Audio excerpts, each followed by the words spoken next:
اللہ تعالیٰ نے حکم یہ فرمایا کہ حافظو، یعنی کہ تم حفاظت کرو، سب کو فرمایا ہے، جتنے بھی مسلمان ہیں ان سب کو اللہ جل شانہ نے ارشاد فرمایا، حکم فرمایا کہ تم حفاظت کرو علی الصلوات، تمام نمازوں کی۔ یہ نہیں کہا کہ آپ فجر کی نماز ہوتی ہے جناب اکثر لوگ سوئے رہتے ہیں، عشاء کی نماز میں بھی لوگ سستی کر جایا کرتے ہیں، تو یہ اصل میں ایک منافق شخص کی علامت ہے۔ یہ سیاستہ کی روایت ہے کہ حضور نبی کرم صلی اللہ علیہ وآلہ وسلم نے ارشاد فرمایا کہ منافق شخص کے اوپر دو نمازیں جو ہیں یہ بھاری ہوا کرتی ہیں۔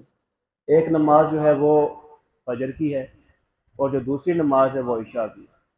اب مجھے اور آپ کو اپنا محاسبہ کرنا پڑے گا، اپنے گریبان میں جھانکنا پڑے گا، کیا میں واقعتاً اپنے آپ کو حضور صلی اللہ علیہ وسلم کا دیوانہ بھی کہتا ہوں، لیکن آپ صلی اللہ علیہ وسلم کے احکامات کو پورا صحیح طریقے سے مخلص ہو کے پوری فرما برداری کے ساتھ 100% پورا کر رہا ہوں یا نہیں کر رہا؟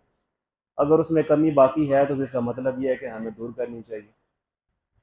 اب سستی جو ہوتی ہے یہ نماز میں مختلف انداز سے ہوتی ہے۔ ایک تو اللہ تعالیٰ نے قرآن میں بھی ارشاد فرمایا کہ ویل للمصلین الذین هم عن صلاتهم ساہون، ہلاکت ہے ان نمازیوں کے لیے جو نمازوں میں کیا کرتے ہیں جی، سستی کرتے ہیں۔ اب سستی ایک ہوتی ہے انسان نماز کی تعداد میں سستی کر رہا ہے، یعنی کہ نمازیں پوری نہیں پڑھ رہا، 2 پڑھ لی، 3 پڑھ لی، 4 پڑھ لی، ایک چھوڑ دی، 2 چھوڑ دی، مرضی سے پڑھ لی، یا پھر اس وہاں کے جناب کوئی ایسا کام جو کہ ہماری طبیعت کا تقاضا کاری ہوتی ہے کہ ہم لوگ پب جی کھیل رہے ہیں، فری فائر کھیل رہے ہیں، کرکٹ دیکھ رہے ہیں، ٹھیک ہے، تو اس میں ہماری رغبت زیادہ ہوگی بنسبت نماز کی، چلو جی ہوں پڑھ لینے اٹھ کے ہوں پڑھ لینے۔ اب یہ جو لوگ سستی کر رہے ہیں نا، ان کے بارے میں اللہ تعالیٰ نے قرآن میں فرمایا کہ ویل کا ٹھکانہ ان لوگوں کے لیے۔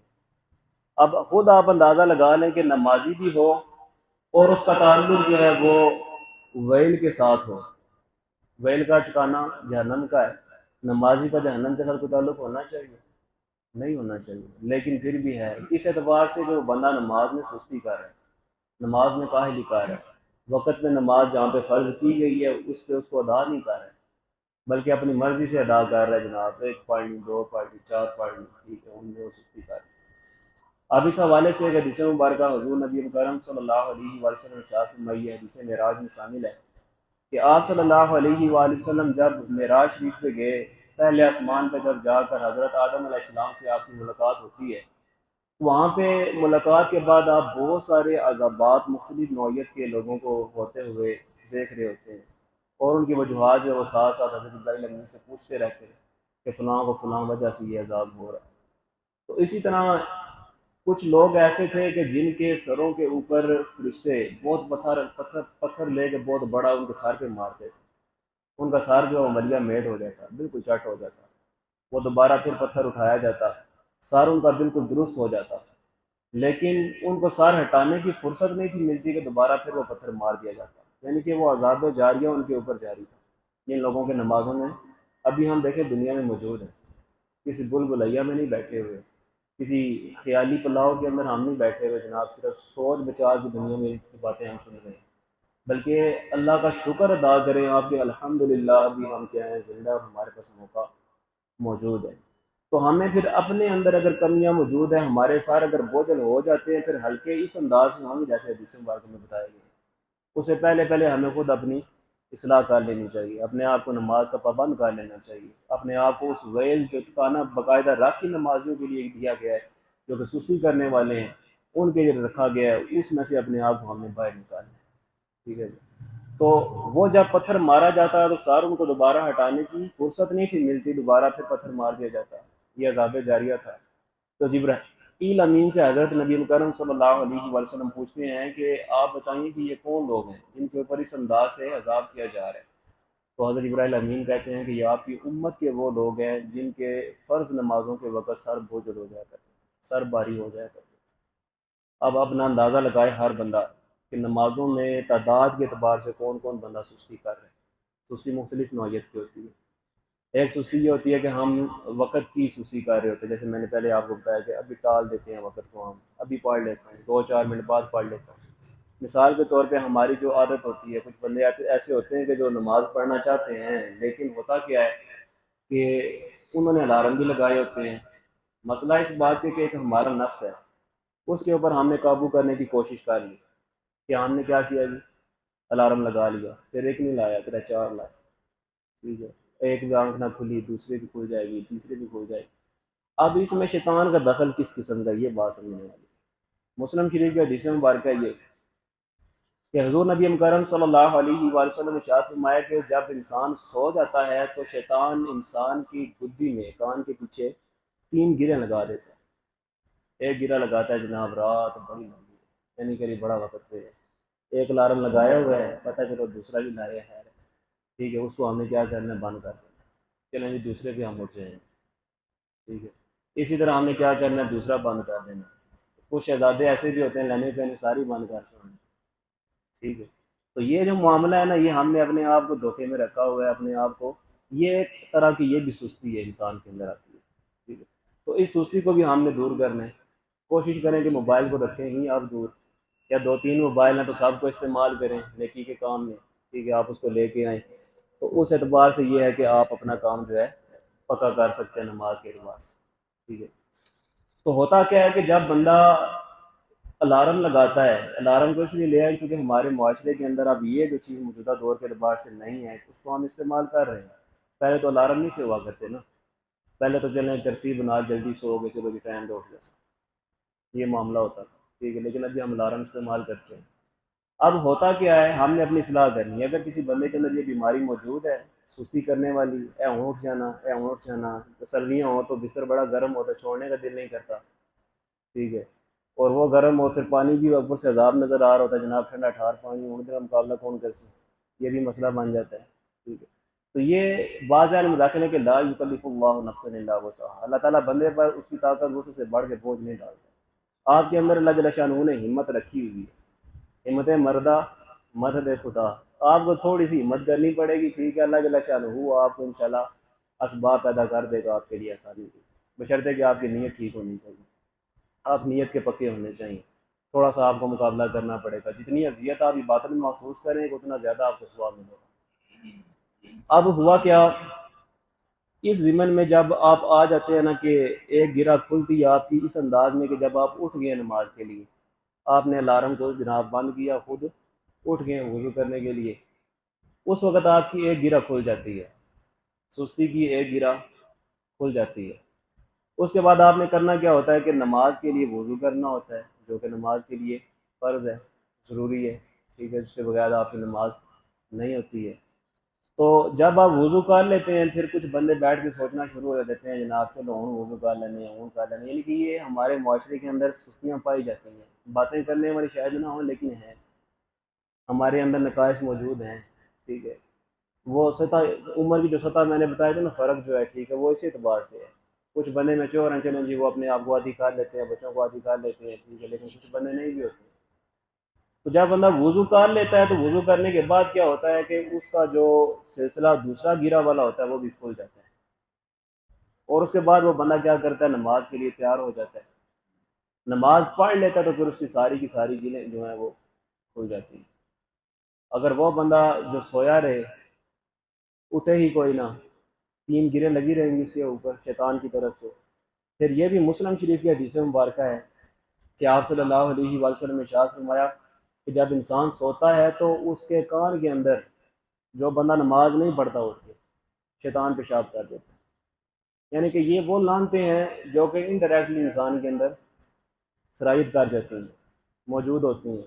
اور یہ بھی سیاستہ کی روایت ہے کہ شیطان جو ہے، کیونکہ آپ صلی اللہ علیہ وسلم ارشاد فرمایا کہ جب وضو کرو تو ناک اچھی طریقے سے صاف کرو، کیونکہ شیطان جو تو رات تمہارے ناک کے اندر گزارتا ہے، جو کھلے سوراخ ہوتے ہیں نا، شیطان ان میں داخل ہو جاتا ہے، ٹھیک ہے، یہ بھی سیاستہ کی روایت میں سے ہے۔ تو اس اعتبار سے قرآن میں اللہ جل شانہ نے بڑے واضح لفظوں میں ارشاد فرمایا کہ شیطان کے بارے میں یہ عدو مبین، یہ کھلا دشمن ہے انسان کا۔ تو آپ نے اپنے دشمن کا تعاون تو نہیں کرنا نا، اپنے آپ کو جہنم میں نہیں لے کے جانا۔ ہر بندہ اس چیز کو مانتا ہے جناب جنت ہے، اور جنت میں جانے کا بھی وہ رضامند ہے، جناب میں جانا چاہتا ہوں، لیکن اگر ہم جنتیوں والے کام نہ کریں تو پھر وہ بندہ جنت میں جا سکتا ہے۔ اللہ جل شانہ نے قرآن میں کیا ارشاد فرمایا کہ ان رحمت اللہ قریب من المحسنین، اللہ کی جو رحمت ہے وہ نیکوں کاروں کے نزدیک ہے، نیکوں کاروں کے قریب ہے، بدکاروں کے قریب نہیں۔ تو آپ جو نماز پڑھ لیں گے اس کا آپ کو ثواب مل جائے گا، جس نماز میں سستی کریں گے ظاہر سی بات آپ کو ثواب نہیں ملے گا۔ پھر ہوتا کیا ہے کہ آپ کی محنت ڈیپینڈ کر رہی ہوتی ہے، آپ اپنے ساتھ کتنے مخلص ہیں۔ انا انزلنا الیک الکتاب بالحق، ہم نے آپ کی طرف کتاب نازل فرمائی ہے حق کے ساتھ۔ فاعبد اللہ مخلص اللہ الدین، پس تم اللہ کی عبادت کرو عبادت کو خالص کرتے ہو، اس میں کسی قسم کی کمی نہ کرو۔ پھر آپ نے اپنے اندر کیا کرنا ہے، اس چیز کا جذبہ پیدا کرنا ہے۔ وہ عیدات جو اللہ جل شانہ نے قرآن میں نازل فرمائی ہیں بے نمازی کے لیے، نمازوں میں سستی کرنے والوں کے لیے، جو خود حضور نبی کرم صلی اللہ علیہ وسلم نے بیان فرما دی، ان کو اپنے ذہن میں رکھنا ہے۔ یہ تب بھی رہ سکتے ہیں جب آپ ایک علمی تربیت حاصل کریں گے، علم والوں کے ساتھ اٹیچ رہیں گے، علمی کتابیں پڑھیں گے، ٹھیک ہے۔ تو وہ سستی جو آپ کے اندر علمی اعتبار سے ہے، یا پھر آپ کی جو ترغیب میں کمی مل رہی ہے، آپ کو نماز آپ پوری نہیں کر رہے ہیں، ٹھیک ہے، اس کمی کو یہ پورا کرنے کے لیے ضروری ہے۔ علم سیکھنا ویسے بھی انسان کے اوپر فرض قرار دیا گیا، ایسا ہے کہ نہیں؟ تو یہ آپ نے کیا کرنا ہے، محنت کرنی ہے۔ آپ نے حدیث مبارکہ متفق علیہ سنی ہوئی ہے کہ انما الاعمال بالنیات، اعمال کا دار و مدار کیا ہے جی، نیتوں پر ہے، لیکن علماء اس کی ایک تعویل کرتے ہیں، وہ یہ ہے کہ انما ثواب الاعمال بالنیات، کہ اعمال کے ثواب کا جو دار و مدار ہے وہ نیتوں کے اوپر ہے۔ یعنی کہ آپ کے عمل کے اندر جس قدر زیادہ محنت ہوگی نا، اس قدر زیادہ اللہ جل شانہ آپ کو ثواب عطا فرمائے گا۔ جھٹکی زبان ہے جے رسی آتی ہے نا، جتنا گڑ پاؤ میٹھا ہونا، ایسا ہے کہ نہیں؟ ٹھیک ہے، تو اسی طرح جتنی آپ محنت کریں گے نا، اس قدر زیادہ اللہ جل شانہ آپ کو ثواب عطا فرمائے گا۔ آپ اپنے آپ کو پابند کریں جناب، باقی میں نے نماز پڑھنی ہے، صبح کی آپ کو فکر ہونی چاہیے۔ جس دن آپ کو اس بات کا خود خیال آ گیا نا کہ جناب میری نماز رہ کیوں گئی ہے، تو آپ کو اس چیز کی فکر ہوئی، اس بات میں شرمندگی ہوئی، آپ سمجھ لیجیے گا کہ آپ آئندہ سے پکے نمازی ہو گئے۔ اگر آپ کو شرمندگی نہیں ہے، ندامت نہیں ہے، پیچھے کتنی نمازوں کو میں نے چھوڑ دیا ہے، ان کے بارے میں علم میں نے سیکھا کوئی نہیں ہے، تو آپ خود اندازہ لگا لیں کہ آپ نمازوں کو پورا کرنے والے نہیں ہیں۔ اس کمی کو آپ نے دور کرنا ہے، اس کمی کو میں نے دور کرنا ہے۔ ہر بندہ اپنے بارے میں بخوبی جانتا ہے کہ وہ نماز کے معاملے میں کس قدر اپنے ساتھ مخلص ہے، کس قدر نہیں، ٹھیک ہے جی۔ تو یہ جو حدیث مبارکہ آپ کو بیان کر رہا تھا، اس ضمن میں ایک چھوٹا سا نا ایک آپ کو لائنیں کچھ دینے لگا ہوں ترغیباً۔ اب ایک بندہ وہ ہوتا ہے کہ جو صرف نیت کرتا ہے، انما الاعمال بالنیات، اعمال کا دار و مدار نیتوں پر ہے۔ نیت کرتا ہے جی میں نے نماز پڑھنی، مسلم شریف کے حدیث مبارک ہے جب بندہ نیت کرتا ہے تو اس کو ایک نیکی دے دی جاتی ہے، صرف نیت کرنے پر۔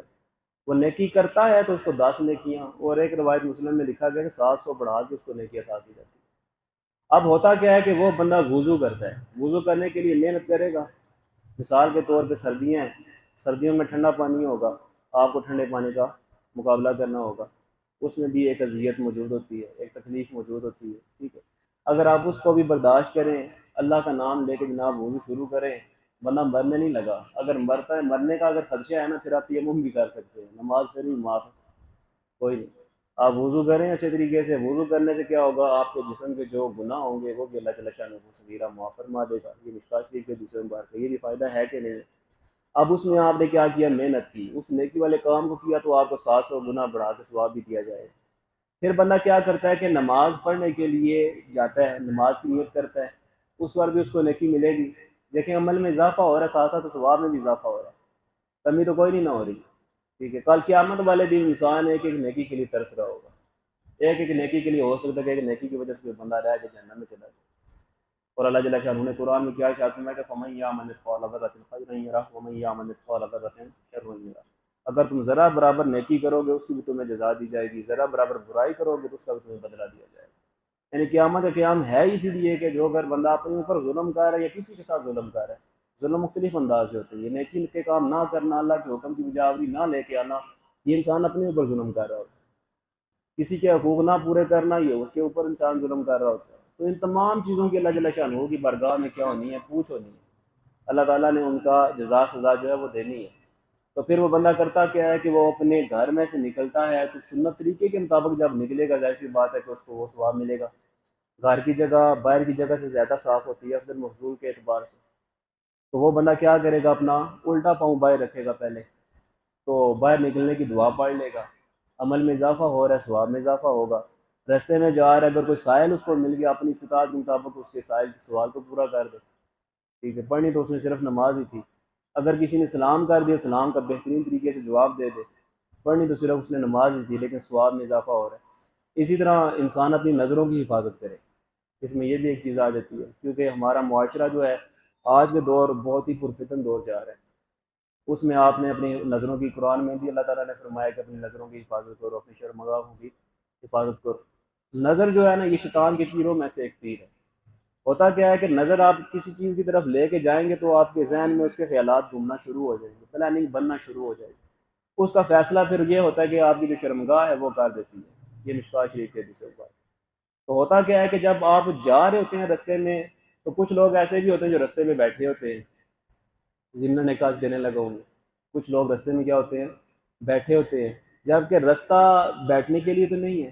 اب یہ بھی سیاستہ کی روایت ہے کہ صحابہ کرام کو نبی کریم صلی اللہ علیہ وسلم نے منع فرمایا کہ تم رستے میں نہ بیٹھا کرو، لیکن صحابہ نے عرض کی کہ یا رسول اللہ صلی اللہ علیہ وسلم، ہماری عادت بن چکی ہے، ہمارا دل کرتا ہے کہ ہم رستے میں بیٹھیں، ہم شروع سے بیٹھنا عادتاً ہم میں یہ چیز شامل ہوگی ہماری فطرت میں، تو اس لیے ہمارے لیے مشکل ہے یہاں سے اس چیز کو ختم کرنا۔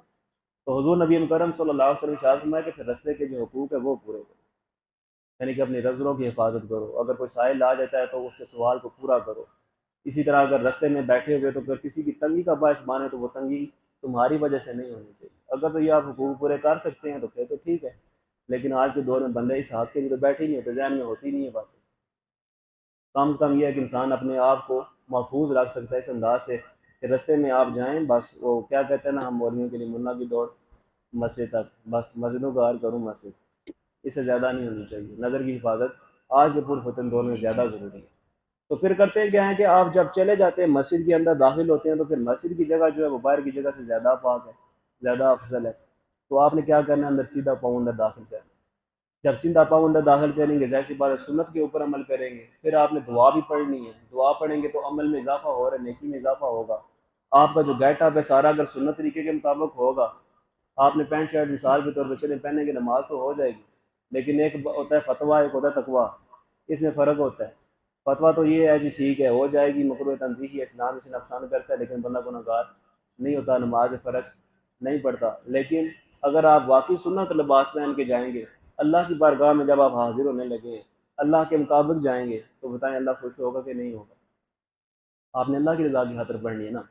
تو اس لیے آپ نے کیا کرنا ہے کہ اپنا ظاہر جو ہے وہ چاہے آپ کی داڑھی کے اعتبار سے ہو، آپ کے لباس کے اعتبار سے ہو، آپ نے جب نماز پڑھنے کے لیے جانا ہے وہ بھی آپ نے مکمل کر کے جانا ہے۔ آپ کے اندر جتنا اخلاص ہوگا، جتنے ہی مخلص ہو کے آپ نماز پڑھیں گے، اتنی ہی زیادہ آپ کو ثواب ملے گا، اللہ کا قرب حاصل ہوگا۔ مین چیز یہ ہے اللہ کی بارگاہ میں حاضر ہونے کی اصل وجہ یہ ہے۔ اب ایک سستی یہ ہوتی ہے کہ ہم نے نماز چلو اپنے آپ کو پابند کر لیا، ٹھیک ہے، وقت میں بھی ہم جا رہے ہیں، ہم نے نمازوں کی پانچوں تعداد بھی پوری کر لی ہے، لیکن بعض کا ایسا ہوتا ہے کہ ہم نے نماز سیکھی نہیں ہوتی۔ اگر ہم نے سیکھی بھی ہے تو وہ رسمی طور پہ سیکھ رکھی ہے۔ مثال کے طور پہ جیسے ہمارے معاشرے کی اگر میں عکاسی کروں تو شاید یہ بات غلط نہیں ہوگی کہ ہم کر کیا رہے ہوتے ہیں کہ 30-35 بچے آپ مساجد گھوم کے دیکھ لیں۔ چلے ہمارا تو شعبہ پیشہ ہمیں تو یہ تجربہ ہوتا رہتا ہے، لیکن اکثر جو مساجد ہے وہاں پہ 30-35 بچے محلے کے بیٹھے ہوں گے۔ پہلے تو بات ہے کہ وہ قرآن بھی صحیح طریقے سے نہیں پڑھ رہے ہوتے، تجوید کے ساتھ جو اصول ہوتا ہے ایسے پڑھ رہے 90%، 99% بھی شاید مبالغہ آ رہا ہی نہیں ہوگی کہ لوگ صحیح طریقے سے قرآن وہ کرتے گیا، بس لفظ پورے کر دیتے ہیں جناب۔ لفظ پورے کرنے کے بعد کیا ہو رہا ہوتا ہے، آخر میں بچہ قرآن ختم کر دیتا ہے۔ حافظ صاحب کو مٹھائی دی، تھوڑے سے پیسے دیے، ہار پہنایا بچے کو بھی، حافظ صاحب کو بھی، ایک جوڑا کپڑوں کا دیا جناب، اور ڈولی پا کے جناب بچے نے کار پہ چھوڑا۔ اس کے بعد پھر بچے مسجد منہ بھی نہیں لگے۔ یہ ہمارے معاشرے کی روش ہے، اور ہر بندہ، ہم اسی معاشرے میں بڑے ہیں، خود آپ اندازہ لگا سکتے ہیں اس بات کا کہ آپ دیکھ لیں، آپ قاری صاحب مصلی رسول صلی اللہ علیہ وسلم پہ امامت کے مسئلے پہ کھڑے ہیں، آپ کے اندر وہ اہلیت نہیں ہے، ظاہر سی بات ہے آپ اس لیے تو پیچھے کھڑے ہیں۔ آپ کے اندر اہلیت ہوتی تو آپ آگے آتے نا، بات تو یہ ہے، لیکن آپ کے اندر اہلیت نہیں ہے۔ اگر قاری صاحب نہیں آتے ہیں، ٹھیک ہے، آپ کے 10 بندے پیچھے کھڑے رہیں گے، آگے مسئلے کے اوپر کھڑے ہونے کے کوئی بندہ قابل نہیں ہوتا۔ یہ ہمارے معاشرے کی روش ہے۔ تو آپ خود دیکھ لیں کہ آپ نے نماز سیکھی کس قدر ہے۔ پھر ہم نے نمازیں بھی سیکھی اس طرح ہوتی ہیں کہ دیکھا دیکھی آئے، دیکھا 4 رکعتیں پڑھنی ہیں، 2 پڑھنی ہیں، 3 پڑھنی ہیں، رکعتیں پوریاں بس تاکہ نہیں کس طرح پڑھنی ہے، اوپر کب ہونا ہے، نیچے کب ہونا ہے، سجدے کتنے کرنے ہیں، رکوع کتنی دفعہ کرنا ہے، یہ چیز ہم نے ترتیب ظاہری ڈھانچہ پورا کر لینا ہے، لیکن وہ بھی ہمارا سنت کے عین مطابق نہیں ہوتا۔ اندر کے جو لازمات ہیں، واجبات ہوتے ہیں، فرائض ہوتے ہیں، ٹھیک ہے، وہ سنن ہے، اسی طرح کہاں پہ سجدہ صاحب کرنا ہے، کہاں پہ نہیں ضروری، ٹھیک ہے، وہ ساری کی ساری باتیں بھی ہمیں پتہ ہونی چاہیے، جبکہ ان چیزوں سے ہم بالکل آری ہوتے ہیں۔ پھر ہوتا کیا نقصان ہے یہی بچے جب بڑے ہوتے ہیں اور اس کے بعد پھر یہ کالج لائف تک پہنچ جاتے ہیں، وہاں پہ جا کے کیا ہوتا ہے، ان کے پکنک سسٹم جناب، ہوٹلنگ سسٹم ہوتی ہے، وہ اپنی یاری دوستی میں وقت گزارنا شروع کر دیتے ہیں، لڑک پن ہوتا ہے جناب، اسی میں سارا وقت ضائع کیا۔ اور اس کے بعد ہوتا کیا ہے کہ جب تھوڑی سی ان کے اندر میچورٹی آتی ہے، پھر اپنے اندر موبائل کو کھولنے کے سامنے جناب مرزا علی انجینئر آ جائے گا۔ یہ بہت بڑا فتنہ ہے کہ نہیں ہے؟ ٹھیک ہے، پھر ہم نے کرنا کیا ہے کہ ہم نے یہ نہیں دیکھنا کہ ہم نے اپنی زندگی میں پیچھے جتنی بھی نمازیں پڑھی ہیں یا ایک عرصے سے جناب لوگ نمازیں پڑھتے آ رہے ہیں، کیا وہ سارے کے سارے معاذ اللہ غلط نمازیں پڑھ رہے ہیں؟ کہ بندہ اس بات کا دعویٰ کر سکتا ہے کہ جناب جی امام ابو حنیفہ نے جتنی نمازیں پڑھی ہیں وہ ساری کی ساری ضائع گئی ہیں؟ کوئی امام شافعی کے بارے میں کہے، کوئی امام مالک کے بارے میں کہے، کوئی بندہ اس بات کا دعویٰ نہیں کر سکتا۔ سارے بندے یہی کہیں جی اللہ کے بڑے بڑے ولی گزرے ہیں۔ ٹھیک ہے، مسئلہ کس بات کا ہے کہ ہم نے اپنا علم نہیں سیکھا ہوتا، اپنے جو دلائل ہوتے ہیں وہ سیکھے نہیں ہوتے ہیں۔ آئمہ اربعہ میں جو اختلاف ہے وہ فقہی طور پہ اختلاف ہے، ٹھیک ہے، اور وہ جو اختلاف ہے وہ کوئی فساد نہیں ہے، یہ بات پکی ذہن میں رہے، وہ فساد نہیں ہے، وہ جو ہے نا وہ رحمت ہے۔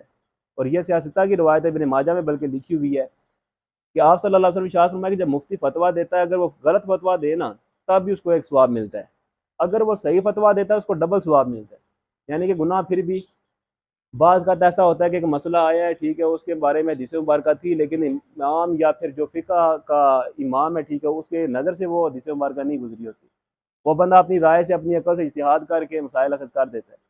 لیکن پھر بعد میں جو آنے والے ان کے شاگرد ہیں ان کو اگر پتہ چل گیا نا جی حدیث مبارکہ تو تھی، انہوں نے اپنی رائے سے یہ مسئلہ اخذ کیا، ہو سکتا ہے ان کو حدیث نہ ملی ہو، تو انہوں نے ان کو فالو نہیں کیا، انہوں نے حدیث کو ہی فالو کیا۔ اور چاروں امام کا یہ قول موجود ہے کہ اگر ہمارے قول کے مقابل آپ کو اگر حدیث مبارکہ مل جاتی ہے تو ہمارے قول کو اٹھا کے آپ دیوار کے ساتھ پھینک دیں، یعنی کہ ہم لوگ جو اتباع کر رہے ہیں اصل میں اللہ اس کے رسول کی کر رہے ہیں، ٹھیک ہے۔ تو اس کا مطلب یہ نہیں ہے کہ ہم معاذ اللہ جو نمازیں پڑھ رہے ہیں، ٹھیک ہے، وہ ساری کی ساری ہماری نمازیں رہے کہاں چلی گئی ہیں۔ قصور ہمارا اپنا ہے کہ ہمارے ذہن میں یہ پہلا سوال آنا چاہیے کہ جو میں نماز پڑھ رہا ہوں، جو میں پہلے پڑھ رہا تھا، جس کے بارے میں نے علم نہیں سیکھا، اور اس کے مقابل مجھے دوسرا بندہ کوئی اور بات بتا رہا ہے، مثال کے طور پہ رفع یدین کے اوپر بہت بحث ہوتی ہے، ٹھیک ہے، اس کے بارے میں صحیح حدیث ہونے کی بھی موجود ہے، جواز کی بھی موجود ہے، عدم جواز کی بھی موجود ہے، ٹھیک ہے، ظاہر سی بات ہے انہیں حدیث کو مد نظر رکھ کے ائمہ اربعہ نے مسائل اخذ کی ہیں۔ اسی طرح آمین اونچی کرنی ہے نیچی کرنی ہے، دونوں طرح کے حدیث آپ کو مل جائیں گی۔ امام کے پیچھے آپ نے قرات کرنی ہے کہ نہیں کرنی ہے، اس کے بارے میں بھی آپ کو دونوں طرح کے حدیث مل جائیں گی، ٹھیک ہے۔ یہ ساری چیزیں وہ ہیں جو کہ اختلافی مسائل ہیں، لیکن ہوتا کیا ہے، ہاتھ آپ نے اوپر باندھنے ہیں نیچے باندھنے ہیں، ان کے بارے بھی حدیث مبارکہ موجود ہے، دونوں طرح کی موجود ہے۔ آپ کیا کرتے ہیں، صرف مقابل کی حدیث مبارکہ سن کے اس کے اوپر اکتفا کر لیتے ہیں، آپ کہتے ہیں کہ وہ ٹھیک تھا، معاذ اللہ جو پیچھے میں کر کے آیا ہوں نا یہ سارے کے سارے بندے ہی غلط ہیں۔ جبکہ آپ کے ذہن میں یہ سوال آنا چاہیے کہ جو عمل میں کر رہا تھا کیا اس کے بارے میں حدیث مبارکہ ہے یا نہیں۔ اللہ جل شانہ نے قرآن میں ارشاد فرمایا کہ فَاسْأَلُوا أَهْلَ الذِّكْرِ إِن كُنتُمْ لَا تَعْلَمُونَ، اہل علم سے سوال کرو اگر تم نہیں جانتے۔ یہ نہیں فرمایا کہ ریڈی میڈ مفتی مان کے مرزے کی طرح بیٹھ جائے، بات سیدھی اور کھلے لفظوں میں ایسی ہے نا، ٹھیک ہے۔ اور وہ کرتا بھی ایسا، بڑی خیانت ہی حضرت اس چیز کی ہے کہ ہم لوگ اپنا صرف اپنے آپ کا دفاع کر رہے ہوتے ہیں، حقائق کو سامنے رکھ کے بیان نہیں کر رہے ہوتے ہیں۔ دو طرفہ دلائل آپ دیں، ٹھیک ہے، لوگوں کو بتائیں جناب فقہی اختلاف اصل میں ہے کیا، تقلید کہتے ہیں کس چیز کو ہے، اجماع امت کس چیز کا نام ہے۔ لوگ ان چیزوں سے بالکل خالی ہیں، نمازیں سیدھی آتی کو نہیں ہے، لفظ بھی لوگوں کے لیے نہیں ہے معذرت کے ساتھ، ایسا ہے کہ نہیں ہے؟ اب خود اندازہ لگا لیں کہ ہم نمازوں میں سستی کر رہے ہیں کہ نہیں کر رہے ہیں۔ نماز پڑھنے سے لے کے نماز کے مسائل تک ہمارے اندر کتنے پرسنٹ ایسے لوگ موجود ہیں جنہوں نے واقعی مخلص ہو کر اپنی نماز کو سیدھا کیا ہے؟ کس کس بندے نے حافظ علی الصلوات کی آیت کے اوپر عمل کیا ہے کہ اپنی نمازوں کی، تمام نمازوں کی حفاظت کرو، ایک دو تین کی بھی بات نہیں کی ہے، ساری نمازوں کی حفاظت کی بات کی گئی ہے۔ پھر تاجدار حتم نبوت زندہ باد، تاجدار حتم نبوت تاجدار حتم نبوت من سب نبیًا من سب نبیًا من سب نبیًا۔ وہ بہت کم نصیب جو قرار تک نہ پہنچے، اور در یار تک تو پہنچے، دل یار تک نہ پہنچے۔ اب دیکھیں یہ جو شعر ہے نا، در یار تک تو پہنچے دل یار تک نہ پہنچے، اب دل یار کیا ہے اصل میں؟ درد دل کے واسطے پیدا کیا انسان کو، ورنہ طاعت کے لیے کچھ کام نہ تھے کرو گے، لیکن پھر بھی ہم نا یہ ذہن سے نکال دیتے ہیں، اور پھر بھی فرمانبرداری ساڑھے پر فرض کی تھی گئی ہے، ہم لوگ صرف نعروں تک ہی رہ جاتے ہیں، ٹھیک ہے، صرف نعروں تک ہم نے نہیں رہنا ہے۔ ہم نے کلی نسبتیں جتنی بھی آپ دیکھیں جس سے محبت کی جاتی ہے نا، اسی نسبتوں سے بھی محبت کی جاتی ہے۔ نمازیں اگر فرض کی گئی، کیا نبی کریم صلی اللہ علیہ وسلم نے نہیں پڑھی ہیں؟ اگر انبیاء علیہ السلام نمازوں کے شریعت کے پابند ہیں تو میں اور آپ کون سے باقی ملے؟ آپ خود اندازہ لگا لیں.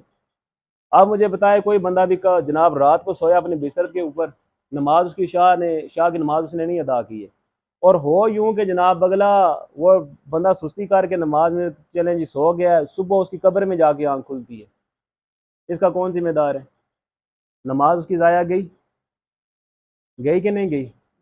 ٹھیک ہے, تو اس طرح کیا کر رہے ہوتے ہیں ہم لوگ اپنی نمازوں کے اندر سستی کر رہے ہوتے ہیں. اب دوسری ایک سستی ایک طرح کی یہ بھی ہوتی ہے کہ ہم عملی طور پہ سستی کر رہے ہوتے ہیں.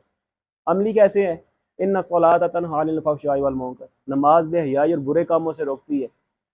اب میں نماز بھی پڑھ رہا ہوں لیکن بے حیائی والے کاموں سے نہ رک رہا ہوں, میں نماز بھی پڑھ رہا ہوں لیکن برے کاموں میں ہر طرح کی چیز آ جاتی ہے. ایسا ہے کہ نہیں ہے؟ میں برے کام بھی نہیں اپنے نکال رہا اپنی زندگی میں سے, اور نمازیں پڑھتا جا رہا ہوں. اس کا مطلب یہ ہے کہ نماز تو تم پڑھ رہے لیکن نمازوں کا حق ادا نہیں کر رہے. تمہارے نماز میں کوئی نہ کمی ضرور موجود ہے. جو اللہ کے برگاہ میں تم کھڑے ہو رہے ہو, ٹھیک ہے, تمہارے اندر خشوع و خضوع نہیں ہے, اللہ کا ڈر خوف اگر ہوتا تو پھر تم حقیقت نماز کو سمجھ کر اس کی تعلیم حاصل کر کے اللہ کی بارگاہ میں آتے. اللہ کی بارگاہ کوئی عام سی بارگاہ نہیں ہے, بہت بڑی بارگاہ ہے جس کے اندر ہم نے حاضر ہونا ہوتا ہے. تو اس میں خشوع و خضوع کیسے قائم ہو سکتا ہے؟ تو یہ بنیاد طالبین میں حضرت شیخ عبد القادر جیلانی رضی اللہ تعالیٰ عنہ نے بیان فرمایا کہ جب تم نماز شروع کرنے لگو تو اس انداز سے نماز کو شروع کیا کرو گویا کہ تم پورے صراط کے اوپر کھڑے ہو, جو کہ تلوار سے زیادہ تیز ہے اور باز سے زیادہ باریک ہے, اور جہنم کے اوپر جس کو لگایا گیا. اور یہ بات ذہن میں رکھیے گا کہ اسے ہر نبی نے بھی گزرنا ہے, ہم نے اور آپ نے تو گزرنا ہی ہے نا. وہ جگہ اس طرح کی ہے جہاں سے ہر نبی نے گزر کے جانا ہے. اور اس کے بعد یہ تصور کرو کہ جنت جو ہے وہ تمہارے بالکل تمہاری دائیں سائڈ پہ سیدھی جانب ہے, اور جہنم جو ہے تمہاری بائیں جانب ہے, اور نامہ یا مال تمہارے سامنے اور موت کا فرشتہ تمہارے پیچھے کھڑا ہے. آپ بتائیں کہ آپ یہ سمجھیں کہ زندگی کی آخری نماز ہے, آگے ہمیں پتہ تو نہیں نا ہم نے زندہ رہنا کہ نہیں رہنا, اگلا لمحہ میں ادھر ہوں یا نہیں ہوں, مجھے نہیں پتہ, اس چیز کی شیورٹی نہیں ہے. میں کوئی اسٹامپ پیپر پہ سائن کروا کے نہیں آیا میں نے ادھر رہنا ہے, ایسا ہے کہ نہیں ہے؟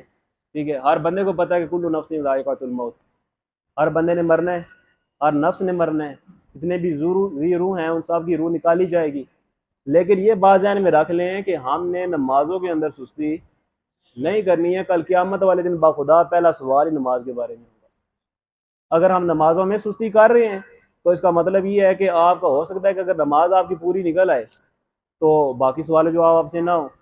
اگر نماز ہی ہماری کامل نہ ہوگی, ناقص ہوئی, اس کے اندر ہم نے نقائص خود اپنے کھاتے میں ڈال کے جو رکھے ہوئے ہیں وہ دور نہیں کیے, اپنی پوری زندگی کوشش نہیں کی وقت نکالنے کی. کچھ ہمارے حضرات ہوتے ہیں نا جناب, پپو قسم کے, کہتے ہیں جناب ساڑھے کو ٹائم کو نہیں. ان کو بولے نا آئیں جناب بیٹھے, ہم آپ کو دین کی بات بتاتے ہیں. ٹھیک ہے, میں ایک دفعہ ایسا ہوا قبرستان گیا, بیٹھا ہوا اپنے گاؤں کے, تو وہاں پہ بینچ لگا ہوا تھا, سامنے ساری کی ساری قبریں مجھے نظر آ رہی تھی. آپ تو بندے بیٹھے ہوئے ہیں, ٹھیک ہے, لیکن ابھی آپ شکر ادا کریں کہ زندہ ہے. وہ بھی بندے ہی تھے, وہ بھی کیا تھے, وہ بھی بندے ہی تھے. لیکن جب میں نے پڑھا نا کہ الذی خلق الموت والحیات لیبلوکم ایکم احسن عملا, کہ وہ جس نے پیدا کیا زندگی اور موت کو تاکہ آزمائے تم میں سے کون نیک کام کرنے والا ہے, تو وہاں پہ میں نے اپنے آپ کو خوش قسمت تصور کیا کہ میں زندہ ہوں, میرے پاس موقع موجود ہے. لیکن ان لوگوں کے پاس اب کروٹ بدلنے کا بھی موقع نہیں ہے. جو لوگ یہ کہتے تھے نا کہ میرے پاس ٹائم نہیں ہے, ہر طرح کا شعبے کا بندہ مجھے وہاں پہ ملا ہے. ایسے بندے بھی موجود ہیں ہمارے معاشرے کے جن کو میں کہا کرتا جناب آئیں ہم نماز پڑھنے چلیں. ٹھیک ہے, ان کو 100 ہلے بہانے اس نے شرارتیں جو ہیں وہ معاذ اللہ بن کے سامنے آیا کرتی تھی. لیکن یہ بات ذہن میں رکھنے کے مرنا ہم نے بھی ہے. آج بھی یہ بات آپ فیصلہ کر لیں پکا یہاں سے اٹھنے سے پہلے کہ آئندہ کے بعد میں نے نمازوں میں سستی نہیں کرنی ہے. اگر سستی کی تو آپ کے سامنے قرآن آیات بھی موجود ہیں جو واردات گناہ جاریہ کے اعتبار سے نبی کریم صلی اللہ علیہ وسلم نے خود ہمیں پہلے ہی بتا دیا ہے کہ پتھر لے کے جناب ان کے سروں کے اوپر مارا جائے گا. معاذ اللہ, اللہ تعالیٰ ہمیں محفوظ فرمائے, وہ اس کے حقدار ہم بھی ہو سکتے ہیں اگر ہم نمازوں میں سستی کرنے والے ہیں. تو آج کے بعد کوئی بندہ نماز میں سستی کرے گا؟ یہ ہم نا رسمی لوگ ہیں معذرت کے ساتھ, ٹھیک ہے. جو بھی بیان کروں گا مختلف موضوعات پہ, کوئی بھی آپ علامہ صاحب آئیں, ٹھیک ہے, کوئی بھی خطیب آئیں, مولوی صاحب کوئی بھی ہیں, آتے ہیں آ کے سامنے آپ بیٹھ جائیں گے, ٹھیک ہے, وہ آخر میں آپ سے پوچھیں گے کہ ہاں جی یہ جو موضوع ہم نے رکھا ہے اس کے اوپر آپ پورا اتریں گے. آپ نے کہہ دینا جی انشاءاللہ. انشاءاللہ کا مطلب کیا ہے؟ اگر اللہ نے چاہا. ان تو اللہ چاہتا ہے کہ نہیں چاہتا؟ اللہ نہیں کہہ رہا کہ نماز پڑھو. اب انشاءاللہ والی بات ہم یہ دعا کریں یا اللہ مجھے توفیق دے. ہمیں یہی پتہ کوئی نہیں ابھی تک کہ توفیق کا مطلب ہے کیا. توفیق اور ہدایت میں فرق کس چیز کا ہے؟ توفیق یہی تھی قبلہ کہ جو بات من جانب اللہ تعالیٰ نے رسول اللہ صلی اللہ علیہ وسلم کو بھیجی ہے, یا پھر آگے جو لوگ اس کو لے کے آپ تک پہنچا رہے ہیں، وہ آپ تک پہنچ گئی ہے، یہ توفیق تھی۔ اب یہاں پہ کوئی فرشتہ نہیں آئے گا صبح اٹھانے کے لیے آپ کو وضو کرائے گا اور مسلح کے اوپر کھڑا کر دے گا، وہاں پہ آپ نے خود محنت کرنی ہے، اللہ نے آپ کو اختیار دے دیا ہے، ٹھیک ہے، اس اختیار کو آپ نے استعمال کرنا ہے۔ تو یہ بات آج سے آپ پکی جناب کر لیں، صرف رسمی طور پہ نہیں کرنی ہے کہ آئندہ کے بعد جو نمازیں میری پیچھے رہ گئی ہیں ان کو بھی قضا کروں گا، چھوڑی تو خود ہے نا، اس سے کسی کا قصور ہے کوئی نہیں نا، ٹھیک ہے، اس لیے میرا اپنا قصور ہے، اس کو سدھارنا بھی میں نہیں ہے، میری غلطی تھی، میرے سوا کوئی اور بندہ نہیں سدھار سکتا ہے۔ اگر آپ خود اگر نماز نہیں پڑھیں گے صبح کی فجر کی، آپ کے بچے آپ کو دیکھ کے نہیں پڑھیں گے، بچے نے تو ویسے ہی سویا رہنا ہے۔ جو بچہ پھر شروع سے پابند نہیں ہے نماز کا، ہم کہیں بوڑھے دیکھتے ہیں جناب وہ پھر چرپائی پہ سوتے رہتے ہیں، اینڈ تک سوتے رہتے ہیں، وہ نمازیں پڑھتی ہی کوئی نہیں ہے۔ اگر آپ بچے کی اچھی تربیت کر جائیں گے، ہو سکتا ہے کہ آگے اس کی اولاد ہو، وہ اپنے بچے کی ویسی تربیت کرے، آپ کے لیے ثواب جاریہ بن جائے، لیکن کام آپ نے سکھا دیا، تربیت اچھی کر دی آپ نے، تو یہ کیا ہے، ایک انسانی زندگی کے اندر یہ چیز موجود ہے جس کا تقاضا پورا کرنا میری اور آپ کی ذمہ داری ہے۔ اگر ہم اس میں کمی کرتے ہیں، اس کی ادائیگی میں، اس کے وقت کے اعتبار سے، اس کی تعداد کے اعتبار سے، اپنے عمل میں خرابی موجود ہے پھر بھی دور نہیں ہو رہی اس کے اعتبار سے یا سیکھنے کے اعتبار سے، تو یہ بات ذہن میں رکھ لیں کہ اس میں قصور ہمارا ہے، کسی کا قصور کنواں پیاسے کے پاس نہیں جاتا، پیاسا کنویں کے پاس آتا ہے، یہ اصول ذہن میں رکھ لیں، ٹھیک ہے۔ اس لیے آپ نے اس کنویں میں نہیں جانا جناب جڑا ہوئی خالی تک جا کے مرنا ہی ہے۔ میں بات کر رہا ہوں مرزا علی انجینئر کی، ٹھیک ہے، تو کہنے کا مقصد یہ ہے کہ آپ نے اپنا علم سیکھنا ہے، اس کے پاس جانے کی آپ کو ضرورت پیش ہی نہیں آئے گی۔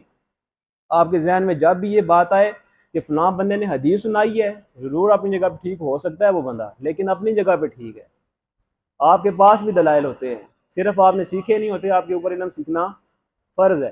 آئندہ کے بعد آپ نے کیا کرنا ہے جی، علم سیکھنا ہے، ہر بندہ سیکھے گا جی، ٹھیک ہے، کیونکہ یہی ہماری زندگی ہے، اسی کے اوپر ہم نے عمل کرنا ہے، اسی کے ذریعے ہم نے عمل کر کے جنت میں جانا ہے، ٹھیک ہے جی۔ اور آئندہ کے بعد نماز ایک سجدہ جو تو گرا سمجھتا ہے، 1000 سجدوں سے دیتا ہے آدمی کو نجات، ٹھیک ہے جی۔ تو اس لیے ہم نے آئندہ کے بعد نماز میں سستی نہیں کرنی ہے۔ اللہ تعالیٰ ہم سب کو آپ کو عمل اور سمجھ کی توفیق عطا فرمائے، اور جو ہم کہتے ہیں جناب لبیک یا رسول اللہ، اس کے تقاضوں کے اوپر پورا اترنے کی توفیق اور ہدایت عطا فرمائے۔